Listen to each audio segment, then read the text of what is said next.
Meeting live now. Just give it like 15 seconds. And you'll give me a thumbs up? Okay. Actually. Good to go.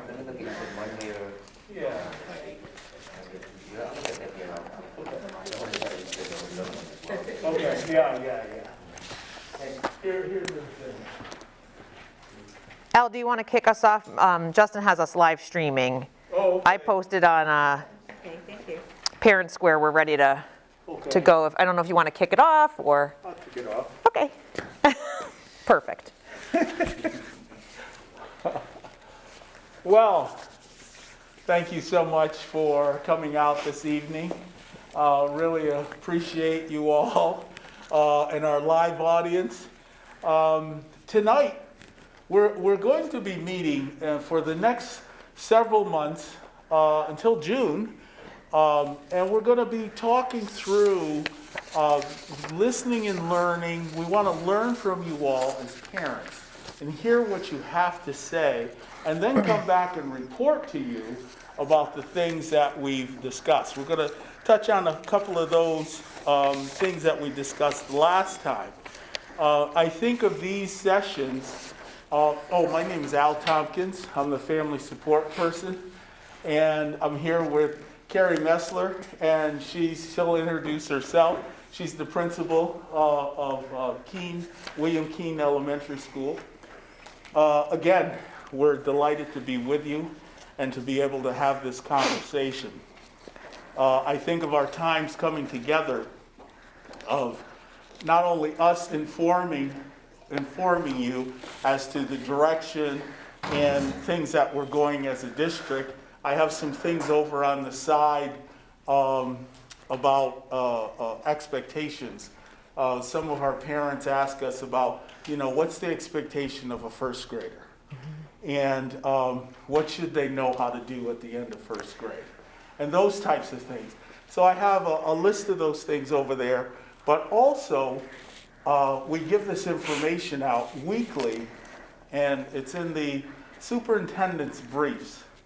And there's a letter that comes out every week and every Friday, and we're able to all the children that attend the district get this letter. And so from last I heard, there's something like 15,000 letters go out. We have about 10,000 children in the district. So there's lots of information in there, and all recent stuff of what's going on and what we're doing in our district. So tonight we'll talk about some COVID updates. Because this thing is, I think it's with us for a while, and we're doing the best that we can. And even for those that are live streaming, we appreciate your attention to this, and those that are here with us. And we'll talk about testing. So it'll be an information time, and these times will be informational, as well as we need to hear from you. We need you, parents. We need you. I can't say that enough. We need you. We need to hear your voice. We need to have you help us in our classrooms, help us in our school buildings, help us as we walk out this journey. We touched on it last time. When parents are involved with their children and with the school, the students do so much better. Social, emotionally, they do better testing with their grades. They have more of a focus as to what they want to do. They can vision, they can goal set. So all of those things. So parents, we need you. We need your voice. Mm-hmm. And so with that, then we'll end with some grade level expectations, as I mentioned. Right now, I'm going to turn it over to Ms. Messler.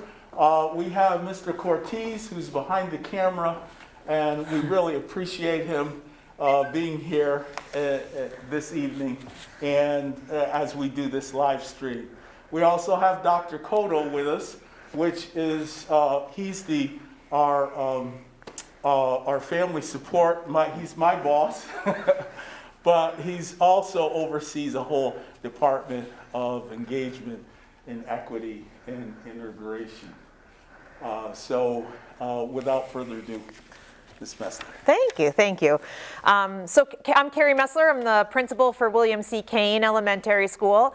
This is my second year as principal of the elementary school. The last time we were together, we talked about kind of the state of Keane Elementary School, kind of what got our school to the place where it is now. So we are considered a receivership school under New York State. That does mean that we fall into the bottom 5% of schools in New York State based on our ELA and math scores. And that's a lot of what we talked about last time. And what does that mean? How did we get there? How do we get out of that status? And then tonight I wanted to just kind of do more of some open agenda items of, here's where we are kind of with COVID, which seems to be the thing that's most pressing for people. It's the number one question we get all the time. It feels like the bulk of the work I did today was communication around people testing positive at this point. So we'll talk a little bit about that. I wanted to take some time to talk with you about some of the academic assessments that we'll be doing with our students and with our teachers in the next couple of weeks, and what those assessments tell us. And then ultimately, I would love to have some conversation about what is it that you want to know about those assessments and what would feel really helpful for you as a parent or working with your son or daughter, grandchild, what would feel really helpful in kind of making those things more clear about how your child has progressed from the fall to now the winter time as we get those results in. What would families want to know? And then I felt like we could end, as Al was talking about, those grade level expectations. We brought kind of the examples from pre-K through grade 5 in our school.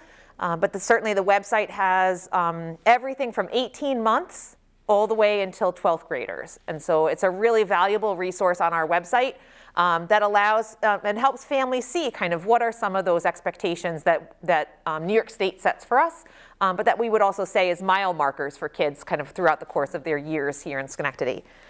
And then I kind of want to have some open time if there's things that parents say, hey, I would love in the next session, because we have these kind of scheduled all the way out through June. If there were some sessions or some topics that you would hope we would talk about, kind of have some open agenda items. If there's things that, as a parent, I'm really wondering this, we can put those on for topics for us to talk about in moving forward. So I can give you some COVID updates for Keane specifically. And then I do know that our district communications office did put out a new letter that I put on the back of your agenda. It should come as an e-blast too for those of you that subscribe to the district's email accounts.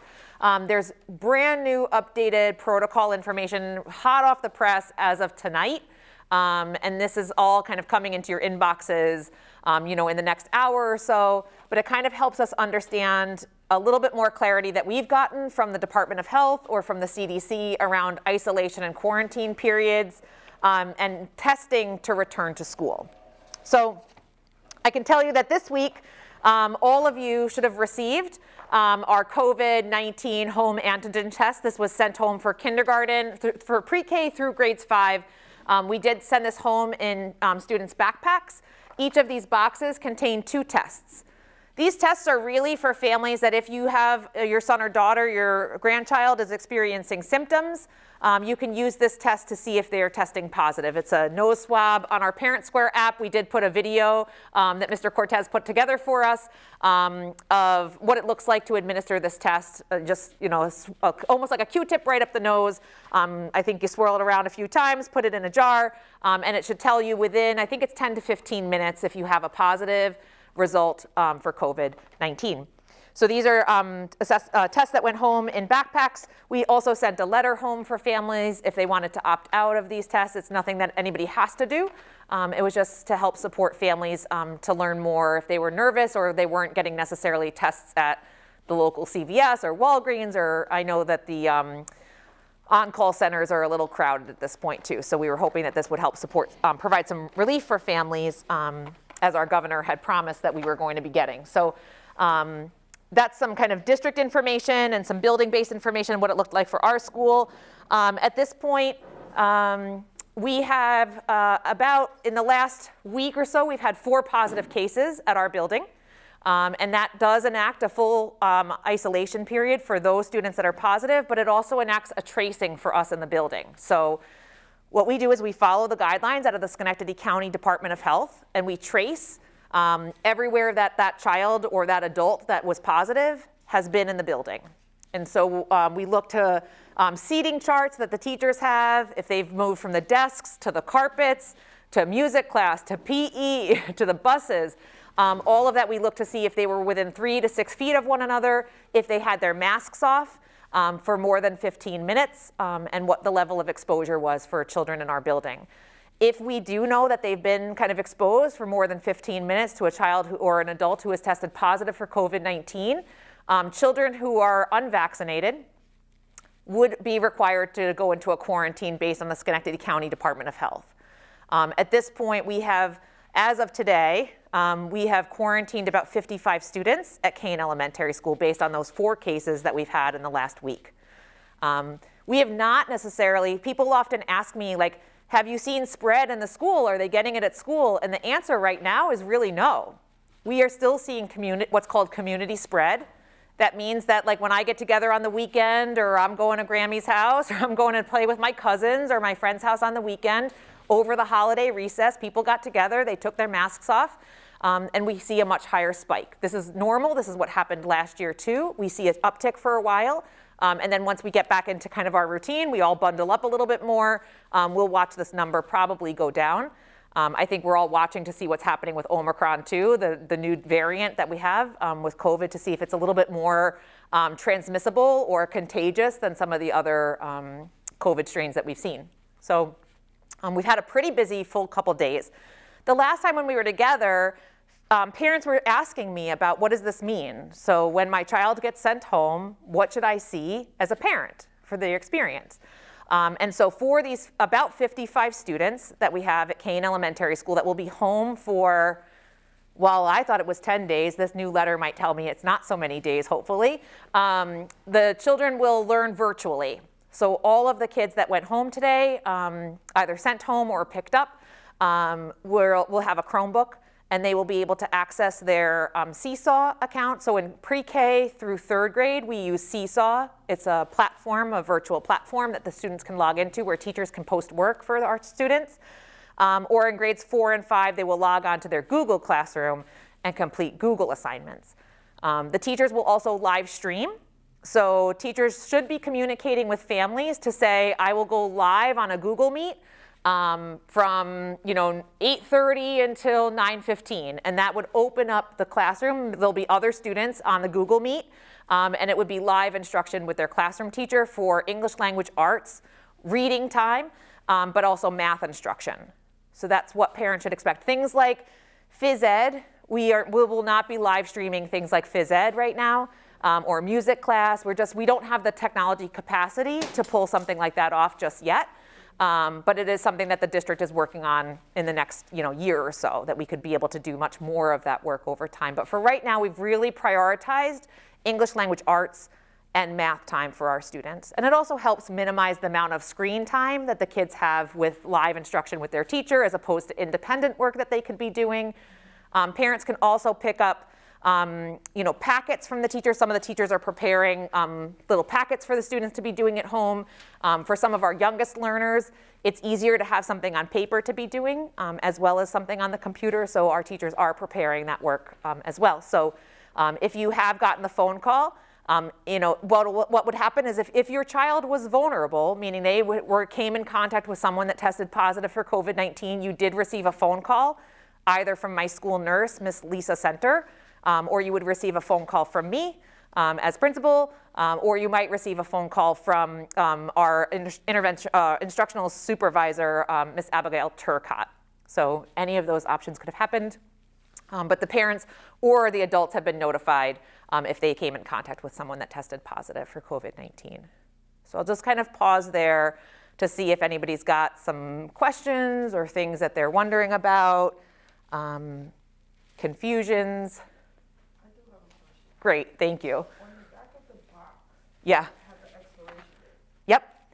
So when it expires, are parents given, or families given a refill, or is it just a one-time thing? Great. So her question, just in case folks at home can't hear it, she asked about the expiration date. So for example, on the back of this box, the expiration does say February 2022. So this is not the kind of thing that you're going to save in your cabinet for a year.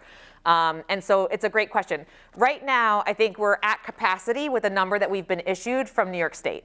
So I think we've given out as many as we have. I think we do have some extras that will start to come in, and I think as we get more tests available, more will start to come into the district.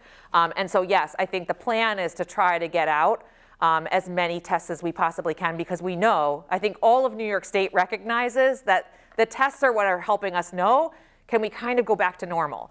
You will not, I mean, false negatives can happen, but the likelihood, there is no such thing as a false positive. If you test positive, it means that that told you that there's something in your nose, the COVID protein is in your nose that's making you positive. So you're sick. The tough part is when you get a negative, it's like, well, we got to do it in another 36 hours because you could have been exposed but not have enough of what's called a viral load inside of your nose to be testing positive at that point. So that's why there's 2 tests in here. And typically what happens is you take one test, and then 36 hours later, you'll take another test, just because that gives if you were positive, it would give the virus time to kind of build up in your nose, so that you may test positive. When you tested negative, the second test might in fact be positive. So that's why a parent is getting 2 tests for their child.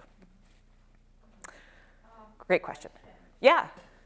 My daughter, she goes to Keane Elementary School, and in 1 month, she had to be tested 3 times, and that would be 6 days before she could have gotten her results. Yep. Nevertheless, they still marked her absent. Yep. Why is that so? And they're the one who quarantined her. That's a great question, and I think it's like I feel that question and that burden too, because one of the things that we talked about last time was that sorry, I forgot to change the microphone, that we are an identified school because of attendance. Yeah. And so legally, from the eyes of the law, a child has to be in front of us in order for them to count as being present. They are considered absent excused because we did have to force the quarantine, and New York State is kind of grappling with like, this is not good for anybody. It's not just Keane Elementary School that's experiencing these absences. I mean, we have some kids that have been quarantined 4 times based on exposure. Yeah. And if you think times 10 days, that's 40 days of instruction. It's not good. But it's not just like one child that we're seeing that with, that's like across the district, it's across New York State. So I think what's gonna start to happen over time is, you know, lawmakers, New York State is gonna recognize, the federal government will recognize that like, school has not been what it always was from basically March of 2020 until now, and even probably more into the future. And either we figure out how to evolve and change expectations of what we thought kids could produce if they went to a full 180 days of school versus kids that maybe are really not getting 180 days of school, maybe they're getting more like 100 days of school. And so I think, you know, Dr. Cotto and I have even had conversations about our summer enrichment programs. Maybe we need to look at extending the school year. Maybe we need to look at opportunities in February breaks, April breaks, weekends. So, and not because we want kids in school. I mean, listen, I would love school all the time, but not because necessarily we think that we want kids to be going to school all the time on weekends and everything, but at the same time, we know that the best instruction is when kids are in front of us in our classrooms. I mean, it's obvious. Our teachers are so much happier this year. Our kids are so happy to be back. And I know when I talk to the families, they're devastated when their kids have to go home for 10 days because it's like you're not a teacher for like you're like, I didn't want to be a teacher. I didn't get into that. I'm doing this other job. And It's not school, but you see when that happens, it impacts them. And you're like, but Mom, I didn't ask to come home. I know. But they marked me absent. I know. So it's a struggle with them. It is, and I think it's like I think we all see the sad eyes too when they have to kind of pack up their things and we say goodbye for the next 10 days and then you come back and things have happened in school, right? It's not like school pauses, but like other kids have been doing stuff in those days and you, even virtually, you might still be able to connect a little bit with your classmates, but you're not having the same experience as when they go to recess or they're in lunch and they go to PE. So, you know, I absolutely hear you. I know that this is. Is that something you guys are going to look into? Like, is it a quarantine? Are you guys sending them home? Is there, like, you're going to mark them, like, okay, because of COVID, they have to go home and just not just put an absence? Yeah. So thank you for clarifying that, because one of the things that we're doing in Keane Elementary School, we're actually piloting it for the entire district, but in our attendance system where we take attendance, we are putting in codes.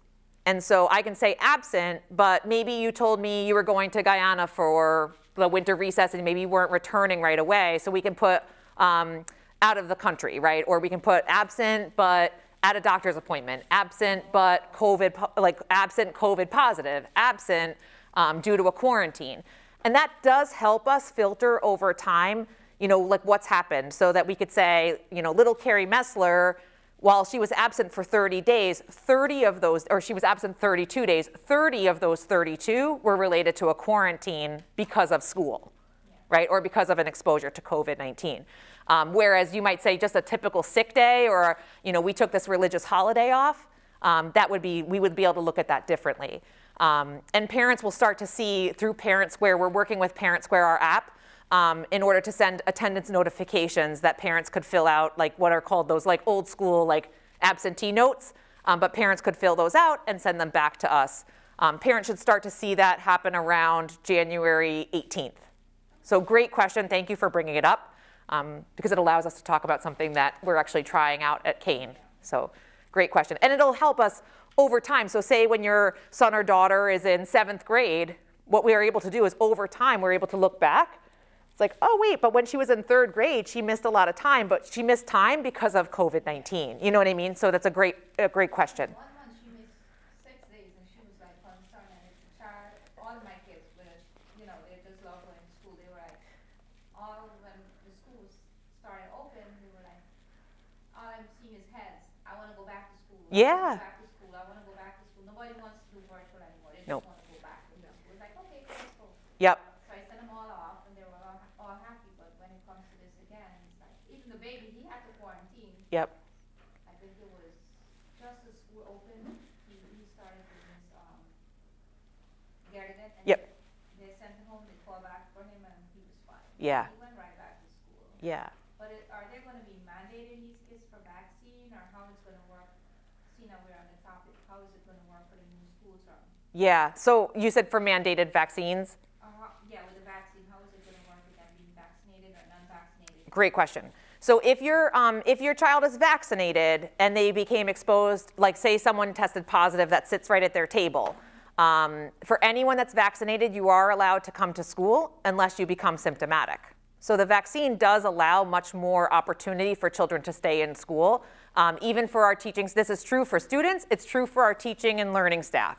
If you have a vaccine and you become exposed to someone who tested positive for COVID-19, you can still come to work, you can still come to school, unless you start to feel a symptom.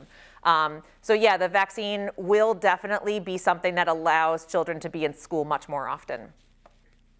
So is the district going to, like, for the new school year, especially when they head into the new school year, like how they have the flu vaccine? Yes. Like they're going to say, okay, physical, you're doing your physical, make sure you get that vaccine before coming back to school. How is it going to work? Yeah, so right now we have no, so typically that's not something that like Schenectady City School District would decide, or even our superintendent doesn't get to decide that. What happens is New York State puts rules into place about what vaccines children have to have in order to attend school. And so we really follow the guidelines out of New York State. And so it'll be interesting to watch to see what our governor does and what the kind of process is that becomes the next step for schools. Because right now you're right, we do require vaccines. And if your child does not have the vaccines that New York State requires, we do a lot of communication, but at a certain point, we can't have you come to school because you don't have those vaccines. For something like the measles and the mumps, like measles, mumps, rubella is one of the ones that everybody has to get. And so we don't have that regulation just yet. We haven't heard, but I want to say that cautiously because that's not to say that, in another half a year, they won't decide that this is a vaccination that's required for all students in New York State. Okay. Yep, so great questions. Thank you for asking those. Okay. So that's a lot of heavy COVID. It's just a lot. And I know, even as I printed out this letter, I was like, I hope nobody asks me any questions about the letter because I don't know if I even know it well enough yet. So it's like, please understand too, for us, we are learning side by side with you. And I'm spending nights just reading the letter again, and then I'll call somebody like, is this what you thought the letter said? Let's make sure we all know what this letter is really saying.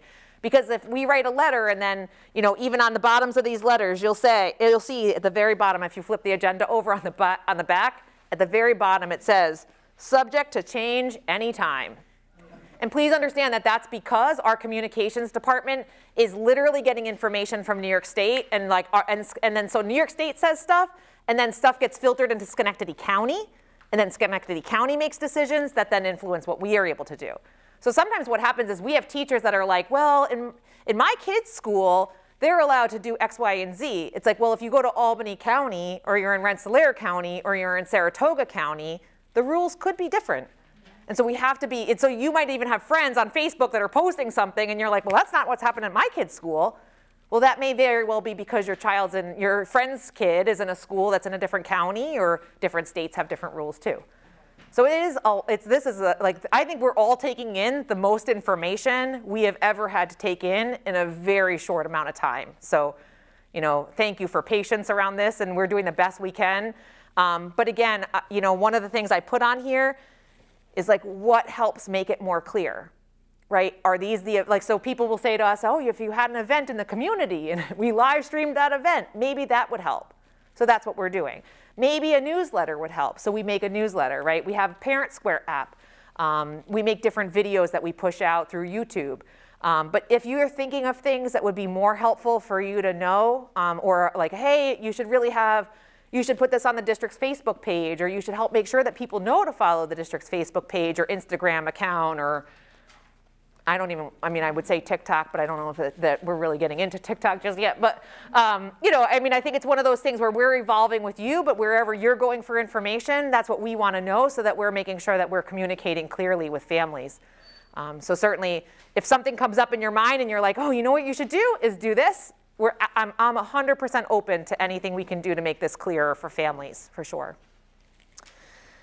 So the next piece is, in any school in Schenectady City School District, in any of our elementary schools, this month of January becomes us checking in kind of at the midpoint of the school year for English language arts and math skills. So in the beginning of the year, our students took some assessments in literacy, how they're reading and writing, and then in our math assessments. And so they took, I kind of listed them out. Our students will take a STAR assessment that they took in the fall. If they're in kindergarten, first and second grade, they take it's called an early literacy screener, which allows us to see how they do with like knowing their letters and their numbers. And so it's a literacy and math assessment that's together. And then in third, fourth, and fifth grade, they take a STAR reading assessment, and then they take another assessment that's called a STAR math assessment. And STAR is a test that we use to see, it's called computer adaptive. So they take it on the computer. And what happens is the computer pushes out a question, and the student answers the question. If they get the question right, the questions start to get harder. If they get the question wrong, the questions start to get easier. And so what it's doing is it's trying to figure out what your son or daughter knows over time, and then it's kind of trying to figure out how much of this information does your child know. And then it gives us a score, okay? So that happened in the fall. They took that test. We found out what their score was.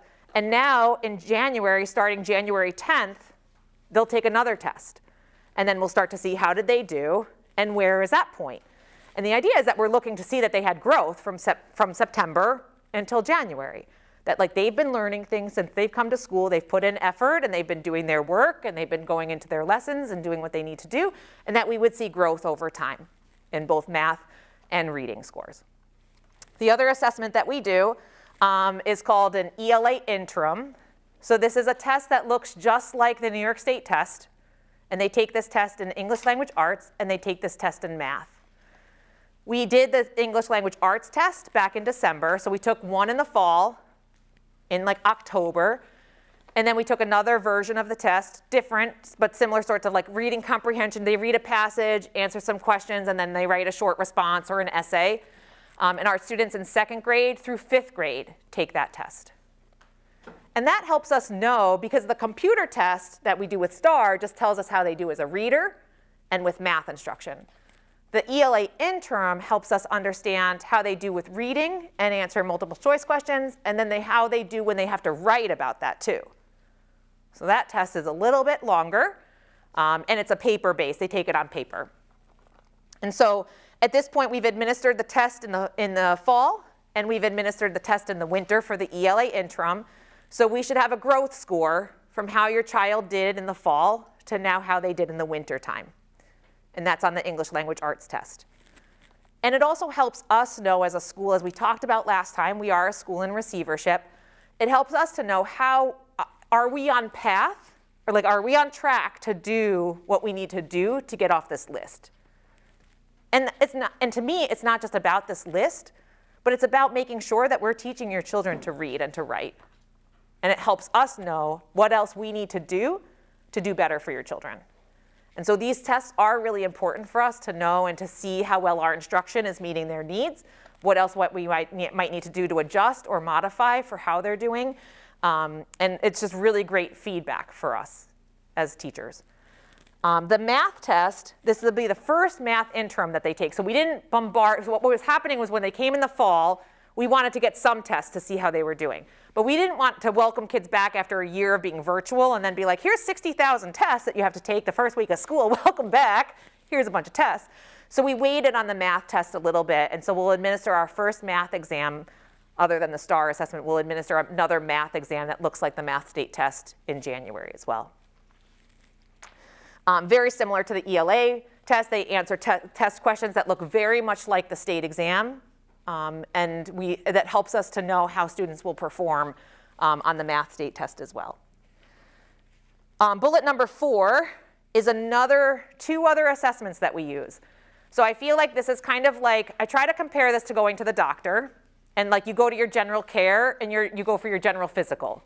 And I go to my doctor and they just kind of do the routine tests and see how I'm doing. That's kind of the STAR test that we do. And then when you need to go to somebody like, oh, I got a really bad knee, they may send you to somebody that's like more of like an orthoscopic doctor, right? Or I got an ear problem, they're going to send you to the ear, nose, and throat guy, right, or woman. So when you think about this other assessment, the number 4, so letters and Hegarty is a really tighter test that helps us know how our littlest learners, so pre-K, K, 1, and 2, are doing with their letters and the sounds that the letters of the alphabet make. Because what we know is if our children don't know their letters and sounds as well as they need to, and that the English language is really hard, and that there's a lot of rules. What we know about learning to read is that it's not like you're not born knowing how to read. You have to be taught every single letter of the English alphabet, and that there's a thing called a fancy A and a fancy G, because those are the print, when you think about the computer, sometimes an A looks like a circle with a little tail, and sometimes it looks like like we call it a fancy A, like if you think about what the computer A looks like, or like old school typewriter A would look like. So, we do have to make sure that the kids know all of their letters and what the sounds are that those letters make. And when those letters start to come together, they make a new sound. And that becomes something called phonemic awareness. So phonics are kind of like, hey, there's letters, and those letters each have a sound. And then we build into phonemic awareness, which is like when we start to put these letters together, when two vowels go walking, I don't know if you guys ever heard this rule, when 2 vowels go walking, the first one does the talking. There's rules in the English language that help us understand how these letters should sound.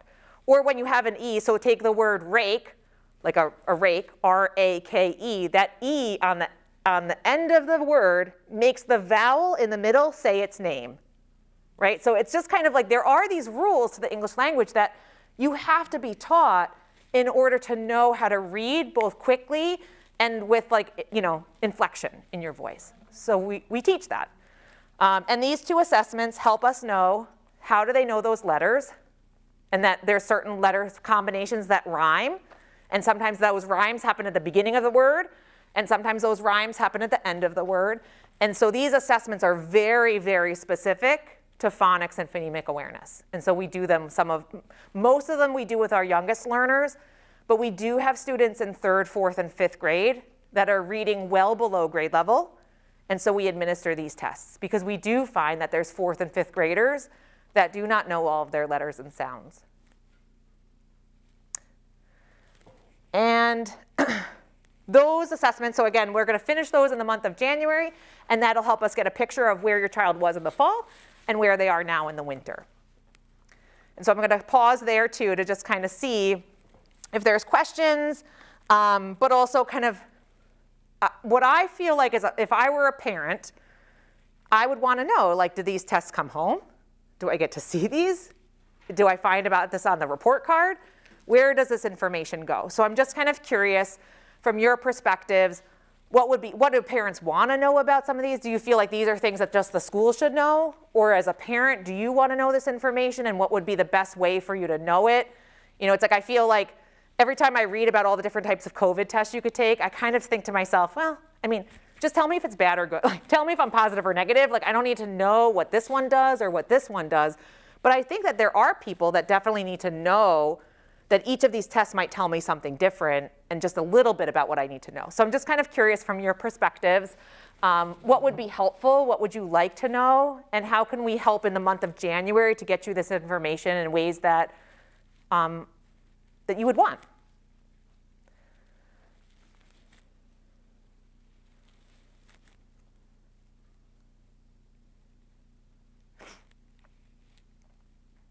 It could look like, I think about, I don't know if you guys, when I get my national grid bill, it tells me how my electricity compares to all my neighbors.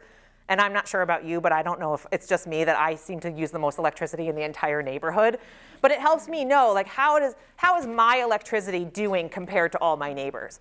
So maybe one thing parents would want to know is, like, how is my child doing compared to every other third grader, or every other fourth grader, or every other kid in Keane, or every other kid in Schenectady, or every other kid in New York State, right? So sometimes the score just by itself doesn't really tell a parent a lot, but maybe putting it in kind of context, helping me understand where does my child sit compared to everybody else. Because I think on a report card, we all kind of know what a level 1, level 2, like people may know what a level 1, 2, 3, or 4 means, or like what a 90% means or what 100% means, but sometimes these scores on these types of tests don't look the same. And so I feel like I'm just curious from your perspectives, what would feel helpful? The same way, like how you guys do the report and send it home. Yep. You know, you just do like a monthly report card or a monthly book or a yearly book, a report card book or whatever you want to call it. Yep. And you send it home and then we can send it back. That way you guys can still put their progress inside if they're a 95% or 75%, where we need to help them Okay. at home. Okay. So similar to like a report card kind of thing, this goes home, you guys get to see it Find it, you send it back. and send it back. Yep. And you guys keep it, you pass it on until they're finished the school. That's right. Send it home. So Yeah. that way you have like from even every little test or whatever you do every 3 months, 2 months, however, and that way you know where your child stands in the school. Great. That would be helpful. Okay. Excellent. I was gonna say something along the same lines, like a progress report. Okay. When you send home the progress report, you can get that kind of, like the example you used with the National Grid report. Yeah, you can give that same kind of, information. Okay. Progress report. Great.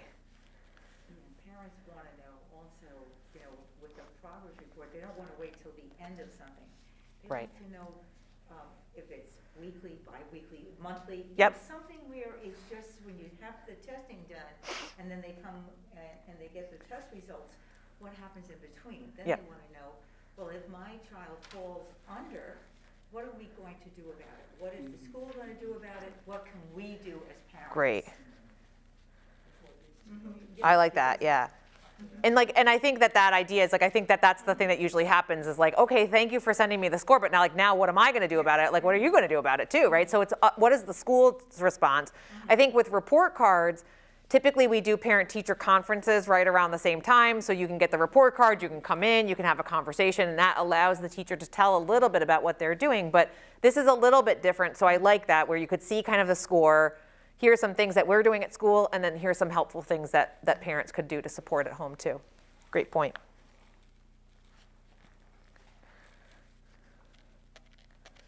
Okay. Great. So I would say be on the lookout in the month once we conclude. So It's a lot of tests for the month of January. So be on the lookout at the beginning of, like, end of January, beginning of February for that progress report or update, progress update to come home. We'll think of something, cool to call it. But that will come home then. And that you can take a look at it. We'll probably put a little signature on the bottom and you can send it back, or hang it on the fridge, or put it in your file for your kid, like whatever parents like to do, by all means. We love to know that you've seen it. And so that's why sometimes the signature is important, because you sign and then it comes back and the teacher knows, Mom, Dad saw this, they know what's going on. We're all on the same page. But certainly if that's something that you want to keep for your own records for your child, you could certainly do that as well. So. Saying if you do it in a book form at the end of their school, ended in 4th grade, they have it. Oh. Everything is just right there in the book. I see, like a folder or a booklet that each year a page is filled out. I like that. I might have to work with the communications department on how to build something like that. Good thing Justin's here. Okay, I like that. Okay. And then just the last piece, I know that Mr. Tompkins talked a little bit about these grade level expectations. I don't remember if I mentioned them last time or if they were like hot off the press because the Office of Teaching and Learning had just completed them. But they are a page on our website. But we also have them for you to kind of check out. So maybe we'll just kind of take a pause. I think they're all over here on the side table by grade level. So if you want to grab a couple of it, like, so say you have a 3rd grader, a 5th grader, and a pre-K student, you can grab one of each copy. So maybe just grab one, whatever you think. If you're interested in all of them, you could grab them all.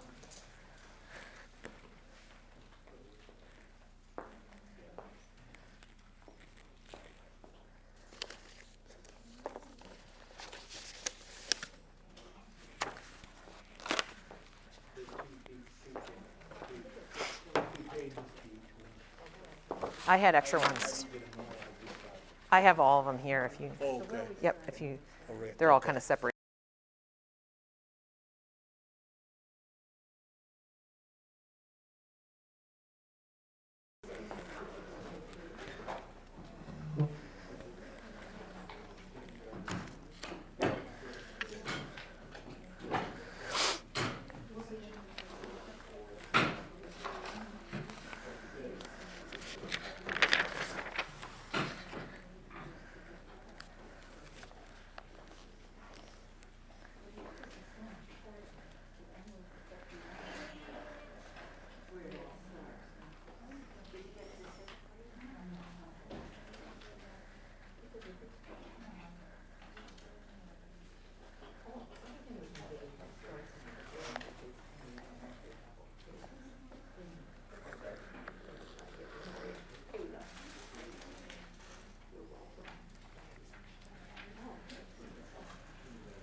And again, I didn't print them out, but on the website there is also like 18 months and older. I think there's 18 months and 24 months. So if you have a baby at home, there are some expectations there as well for before school.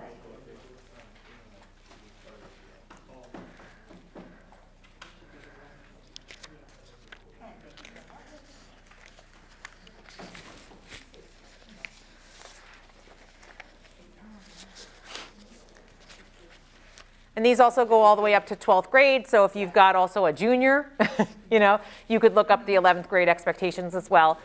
What it won't tell you is like the actual curriculum. So it's like, these are the expectations that we would expect for kids to do in, for example, if I'm looking at the 1st grade expectations, but, it tells you a little bit about New York State standards. Those are kind of big picture. But these are the expectations for reading, for writing and language, for vocabulary. And then it'll go on the back page for math, science, social studies, and then we put music, art, and phys ed in there. It talks a little bit about the screeners that I had told you about on the left-hand side and that little text box on the left. It tells you a little bit about those tests that we had talked about that help us know how your child's doing. And then there are some tips for parents on either the back side or the second page. And so again, like that won't tell you. So for example, at Keane Elementary School, New York State has reading, writing, speaking, and listening expectations, but in Keane Elementary School, we use a reading program called Wit and Wisdom, and that's our curriculum. Or we use a product called Heggerty, which helps us with phonemic awareness. That's the program that we use. To teach phonics, we use a product called Foundations. So those are products that help to make these expectations kind of come alive for kids. It puts like kind of the fun. Wit and wisdom? So so Wit and Wisdom, WIT, and Wisdom is our English language arts curriculum. And then Foundations, it's F-U-N, like fun, F-U-N, Dations, is our phonics program. And then Heggerty, H-E-G-G-E-R-T-Y, is our phonemic awareness program. We use a product called Eureka for math. And so I think the difference is that what the document that you have says, these are the things that the kids should learn. These products that I'm telling you about are how teachers go about meeting those expectations. So when kids are reading books and in their Wit and Wisdom time, they may be able to tell you, you can ask them like, what are you doing in Wit and Wisdom right now? Right? Or like, what are you doing? What did you learn about in Heggerty today? Or Foundations, and they should be able to tell you what they're doing in Foundations. They should be able to tell you, and they may say at first, like, I don't know, right? Like, I'm not doing anything, especially the older that they get, the more they're gonna tell you nothing, we didn't do anything. And I promise you we're doing things in school. Even if you have a teen that says that they're not doing anything, they are definitely doing something in school. But you can ask them, what'd you do in math today? And now you have the expectations to see, like, does this align to kind of what I'm seeing as an expectation in New York State that they're meeting the standards. All of the assessments that I talked about in that second bullet, all of those assessments are testing to see if they're meeting those expectations. So when you see that your child is like getting 100 or getting a 90, they are really on progress, right? 85 and above, they're on progress. They're like a level 4, they're meeting or exceeding where we would expect them to be. If your child's getting like a 3 on the report card, or they're kind of around the 75 to 85 range, they're there, right? They're moving along the way we would expect a third grader to move along. If you're getting a level 2 on the report card, it means that you're just a little bit below where we would expect you to be at this time in third grade. And then if you're at a level 1, what we're saying is that your child is falling behind for that grade level. And there's a bunch of reasons why. People sometimes say, like, why is my kid falling behind? What's happening? And there's a bunch of things that can kind of get in the way of some of that stuff. So, for Yeah. instance, when a child is behind, is scoring 1 or between 1 and 2, what's in place for them to help them get caught up? Great question. So there's some things that can happen in class. So sometimes we have additional teachers in the rooms to help out in the actual classroom. They might have a second teacher in the room that pulls them into a small group. So some kids might be doing one thing on the carpet and the back kidney table. There might be another group working on something else. That's a way that we can kind of divide out the class and tackle the groups in different sorts of ways. So I have some kids, sometimes as a teacher, I'm putting a bunch of kids together because there's a higher level learner in the room and there's a kid that's might be struggling, and I want them talking to each other to help each other out. Because sometimes the struggling learner is helping the kid that's a fast learner, really helping them to slow down and have to explain, right? And sometimes the kid that's just gets it doesn't really, they can do it, but they might not get it as deeply as you think until they can really explain it to somebody else. So that's why sometimes as a teacher I make a decision to put a high learner and a student that's striving to learn more together. Sometimes I choose to put kids that are learning kind of at the same level together because I need to teach them something so specifically that I want these kids that are really struggling with this vowel sound to be together so we can work really intensely in that small group. We also have a system where we can pull students out of the room. So sometimes students get reading support or some additional intervention time throughout the course of the day, sometimes speech services, or we'll have some what we call intervention specialists that can come in and work with children that might pull them out and provide them with some additional instruction to help them catch up. So we talked about children being absent during quarantine. How does that work? Yeah, Because some children might have been doing good, but because they missed so many days. yep. Would that bring their grades down? Yeah, so I mean, we're not necessarily seeing it as a place. I think the teachers are very sensitive to that. And what we, so I can give this example from Wit and Wisdom. So typically we would be moving, like they're in units. There's 4 units in the course of a school year. Unit 1, Unit 2, Unit 3, Unit 4. Typically, as you think about quarters of the school year, as a teacher, I should be moving through a unit each quarter. And what the teachers have had to do is slow down significantly. So what we thought we were going to teach in 1 year, we may in fact be needing a year and a half to teach. And again, that's not unique to Schenectady City School District. Niskayuna is facing that battle, Shenendehowa is facing that battle, Albany City School District is facing that, because that question is like, again, back to your point in the back, this isn't your child's fault that they got quarantined because of an exposure to something that's in the world right now. And so what we're trying to do is work with New York State to say, here's what the expectations are saying a child should know, but you wrote those before we had a global pandemic. And so like, give us a second. So New York State is working really hard to figure out what they might also need to do to kind of adapt some of that for right now. What we're doing right now though with our teachers is just having some conversations to say, this is what we're expected to do, but let's also say where we haven't been able to get them to where they need to be just yet. And so say your child's in 1st grade and we didn't get to everything we needed to do, how might we have to pick that up in 2nd grade? And at some point we have to have the hard conversation to say, they're leaving 5th grade and now they're going into 6th grade and we need to communicate with the middle schools that here's some places we didn't get to close that gap. And here's what the middle schools need to know about what we weren't able to achieve at the elementary school. That's kind of very big picture, but that's kind of the work that we're doing every day with our teachers because we have 2 teachers per grade level, roughly, right? So both 2nd grade teachers work together every single day to make sure that they're keeping pace with one another, that the one's not like way up here and the other one's way back here. So that if you have a child in 2nd grade, whether they're with Miss Haynes or whether they're with Miss Trumpler, they're both pacing at the same time so that the kids are going through the same experience. It does mean though, and I'll be honest with you, it does mean that kids that are home are not necessarily getting the same experience that kids that are in school. Which is why, like, I know when people ask me about vaccination, my own views on those kinds of things, but the things that are getting us back into school, the kids will hear me on the announcements. Today I said it. The things that are keeping us safe and keeping us in school, wear your mask, wash your hands, use hand sanitizer. The mask is the most safe thing we can use because we're close together and it's helping us not get sick.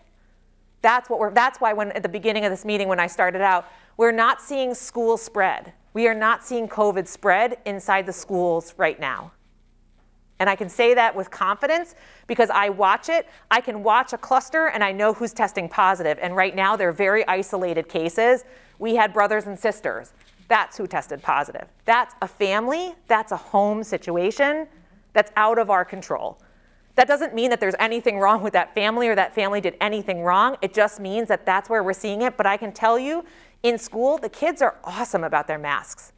Every day they're wearing them, they'll change them out. You could take that off. You used to be able to take it off at recess and the kids would keep it on because they were outside, but they keep it on because it's just their way of life. They're really pretty used to it. It's really like us that have a harder time with the masks every day. So I think it's a great question. And honestly, it's one of those things that keeps me up at night too. Just kind of like, where's the world gonna be in 3 years? You know, when we look back on this time and we think, I had a 2nd grade daughter that missed 60 days of school that year back in 2022. Like what impact did that have over the course of time? But we're not alone in making that decision. There's a ton of people in our society that are also struggling with this right now. Where is the world gonna be, 5 years from now? Hopefully COVID is not a conversation we're having anymore, but. So I have something about expectations. Sure. I want to go right to the beginning with 1st grade. So, you're having the level system 1, 2, and 3. So let's say my child is doing a level 1. Yep, in the beginning of the school year. I can also tell you that what we do at Keane Elementary School is we actively recruit into our summer enrichment program. If your child is getting a level 1, I would say you should be signing up as soon as the signups come out for summer enrichment program. Not because it's summer school, but because it's also a really fun way for kids to learn. They learn to swim, they play tennis, and do they do literacy and math? 100%. But we do it in a really fun project-based way. We have a lot of more freedom in the summertime than we do during the regular school year. So that's a couple of the things that we do. And I just want to make sure I'm clear, because I think it's really hard sometimes for us to understand why we don't fail kids. What the research has found is it's as traumatizing for a child to fail a grade. It parallels almost to the loss of a parent as far as the trauma that a child would experience due to a failure. That's what the research says, right? That's not Ms. Messler telling that. That's what the research would say. It also makes it 33% more likely for that child that failed a grade level to drop out of school before 12th grade. And so I don't want to make a decision in second grade that we had a global pandemic, that a child missed a lot of school because they lost a parent, they had to go to Guyana because a family member was passing away, right? There's 1,000 reasons why a child needs to miss school sometimes. And sometimes that means that they fall behind a little bit. Sometimes kids transfer from a school out of state, from a different country. They might come from the neighboring school district, and it was traumatizing to move. And we had a tough year that year. My parents got divorced that year. It was not good for me. But I can't make a decision to say in that year that child should stay back when I know I can pick up that work the following year and close that gap. Does it make it harder? Yes. Is it why we sometimes have, if we don't close that gap though, in a partnership with a parent, right? That like we can't do it alone. It also means that if you know that your child is struggling, we need to connect right away to say, what are we doing at school, and what can you do to help support? Things like signing your kid up for the summer enrichment program is helpful. If we offer things like Saturday schools, if we offer things like over February break or April break, or there's opportunities at the MySci or anywhere, like any of those educational opportunities, we want to partner with you so we can provide those opportunities, especially if your child is struggling. So it's a great question. It does kind of bring us to the end of our time, though. So I really appreciate folks coming out. Like I said, once a month we'll be doing this. So if there's topics that you guys think of, like I wish that the schools would talk more about blank. I don't know that I can always answer on behalf of everyone all the time, but I'll do the best I can to answer questions or to bring up topics that you guys find interesting or want to learn more about. You can let certainly Mr. Tompkins know. You could certainly email me at any point in time. Or talk to any of your parent liaisons. We'd be happy to bring those topics up. Thank you so much, everybody. Thank you. All right.